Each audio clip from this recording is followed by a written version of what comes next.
So hi guys, welcome back sa ating YouTube channel mga katropa. Isa na namang kwentuhan tungkol sa Barangay Election 2026. So eto nga mga katropa, talagang sobrang lapit na niyan at talaga namang inaabangan ng lahat dahil kanya-kanya ng galawan yung mga nais tumakbo, and eto, lumabas na yung talaga namang napakatagal na hinihintay ng napakarami, yung calendar of activities na itong Commission on Election nga mga katropa.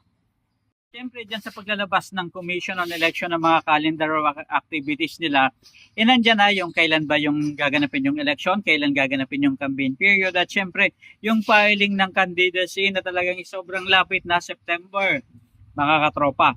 And ito na nga, isa sa mga pinagkukwentuhan rin tungkol sa barangay is yung mga benefits ng mga tao na bumoboto sa barangay mga katropa. So ibig sabihin mga katropa na sa September, ayan, sa September 28, talaga naman napakarami natin mga katropa na talagang ito yung date na sobrang inaabangan talaga ng lahat.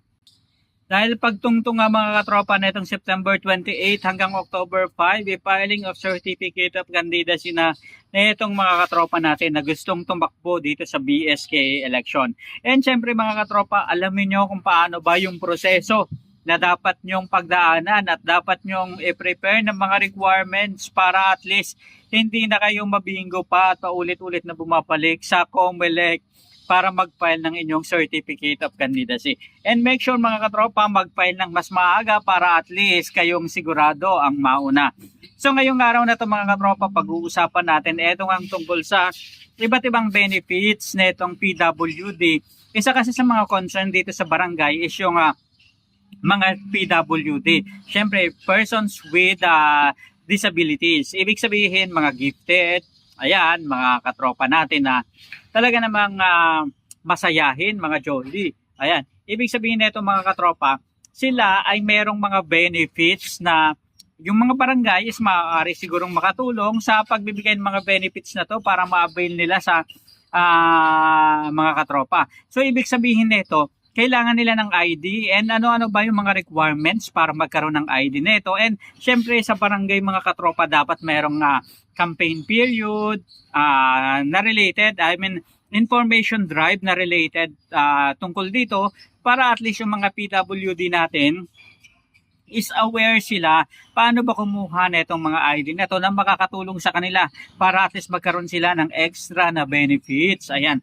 So, una, himay-himayin muna natin ano-ano ba yung mga benefits na maaari nilang makuha kung meron silang ID o sinecertify na sila ay member ng PWD community. And saan ba ito maaaring kunin? So, ayan mga katropa, simulan na natin. So, under ng Republic Act 10754 mga katropa, dito tinatalakay yung mga benefits ng PWD.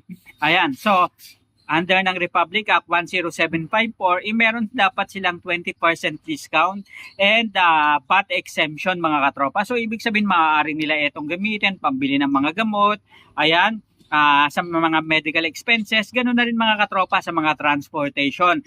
Dapat meron silang mga discount mga katropa, and kasama na dyan yung jeep, buses, taxis, and so on and so forth. And idagdag na natin dyan mga katropa yung hotel and restaurant. Siyempre, may fees for lodging and establishment sa mga restaurant. So, pasok na pasok at kasama yan dun sa mga discount na dapat nilang ma-avail. So, isama na rin natin yung recreation, admission sa mga theater, sa mga sinihan, mga concert hall, at kung ano-ano pa. Siyempre, mga katropa, meron din silang dapat funeral and burial services na meron silang 20% discount. So syempre ito naman mga funeral services, funeral parlor natin, nagbibigay yan ng mga ganyang benefits, lalong-lalo na syempre alam naman nila talagang mga maawain yung mga nagnenegosyo ng mga ganyang klase ng negosyo, kasi syempre kailangan may puso yung mga nagnenegosyo ng ganyan, kasi yan yung mga mahal sa buhay na yumauna, di ba? And another benefits na maaaring makuha nila is yung 5% discount dun sa mga prime commodities, tulad ng halimbawa, pumunta sila sa supermarket, bumili sila ng mga necessity nila, mga grocery, katulad ng rice, eggs, and cooking oil, and so on and so forth. Ayan, iba't ibang mga katulad niyan.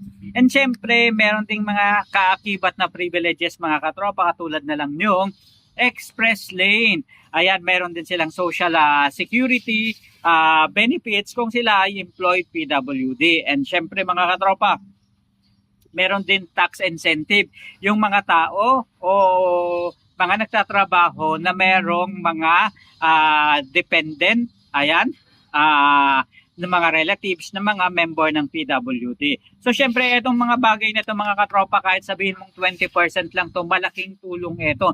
And maliban dyan yung hindi ka napipila, considered as kasama ka sa mga priority lane mga katropa. So ito, paano ba mag-apply ng centralized PWD ID? So maaari lang pupunta sa PDAO office o CSWD office o City Social Welfare and Development Office o pwedeng sa PDAO office o yung tinatawag na Persons with Disability Affairs Office sa inyong so kasi ito ay mandated ng Republic Act 7277 o Magna Carta for Disabled Person mga katropa, na rini-require yung PDAO in every province, city, and municipality. So malaking tulong ito mga katropa kasi alam naman natin marami talagang mga kababayan tayo na member o bahagi netong persons with disability. And mataas yung respeto natin sa kanila kahit na persons with disability sila, malaki ang tulong nila. Maraming mga professionals na member ng PWD mga katropa, and talagang sabihin na natin very artistic and talented yung iba sa kanila mga katropa. So sabi nga natin, maaari silang pumunta sa PDAO Office o Persons with Disability Affairs sa kanilang lugar, munisipyo, probinsya, city.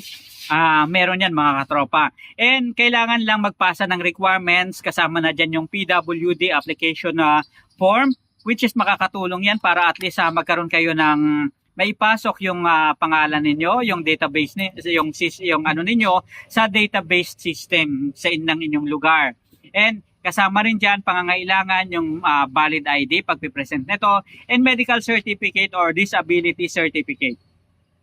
Importante na meron tayong i-present na ID and yung barangay certificate kung kinakailangan. Kukuha lang kayo ng barangay certificate mga katropa na kayo ay sinag-certify na kayo ay nakatira sa ganitong lugar and kayo ay isang member ng PWD. And isama nyo na rin mga katropa yung so ibig sabihin nito, magpasa kayo ng mga requirements. Number 1, PWD application form na ipipill up nyo. Pwede kayong kumuha na mismo doon sa PWD office. Number 2, valid ID. Number 3, medical certificate o disability certificate. Number 4, ID na may litrato. Pwede na yung mga regular ID na nakukuha natin mga katropa sa barangay or national ID man yan. And ikalima is yung barangay certificate kung kinakailangan lang mga katropa.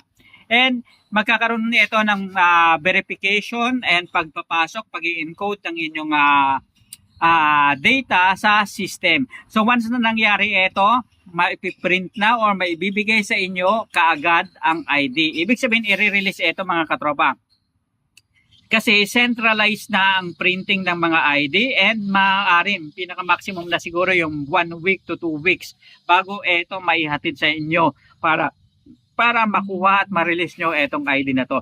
So magagamit nyo to sa napakaraming establishment mga katropa, and dahil nga centralized na ito, so mas maganda, mas marami yung nag-approve or tumatanggap nito, and talagang hindi na kayo mahihirapan mga katropa sa pagkuha ng mga discount.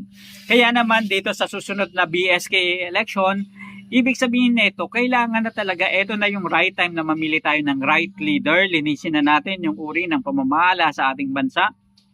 And matuto na tayong mamili ng tamang leader. Huwag tayong okay na tayo, nabigyan lang tayo ng pera sa panahon ng eleksyon.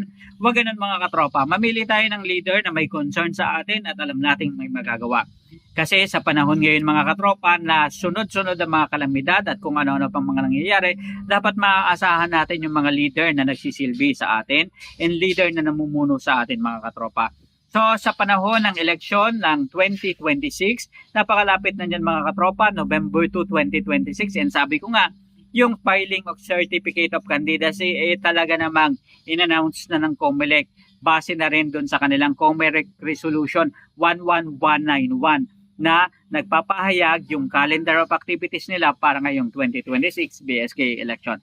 So yung pinaka-latest na update mga katropa. Maraming salamat sa pagsama sa atin. Ngayong araw na to, isa na namang kwentuhan dito pa rin sa Trending PH. Hanggang sa muli, paalam.